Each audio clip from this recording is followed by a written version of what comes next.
हो दुल्हा काहे रोवेला, दुल्हा काहे रोवेला, आपन बहिन खोजेला, आपन बहिन खोजेला, तोहर बहिनी है रानी कोई रनवा में, तोरी बहिनी है रानी कोई रनवा में। अरे दुल्हा कई बहिनी न पढ़ाए तेज न पढ़ावही तेज, खाली छछला वंडा पटावही तेज। चला देख आई हो चला देख आई धानेपुर कई बाजार, चला देख आई हो समधी काहे रोवेला, आपन बहिन खोजेला, समधी काहे रोवेला, आपन बहिन खोजेला, उनके बहिनी है रानी पंडिता नहवा में, उनके बहिनी है रानी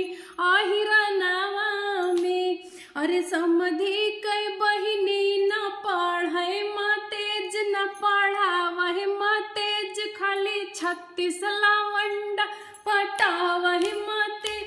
चला देख आई हो चला देख आई गोंडा उतरौला बाजार, चला देख आई। धन्यवाद। कैसी लगी गाली आप लोग कमेंट में बताओ जाए।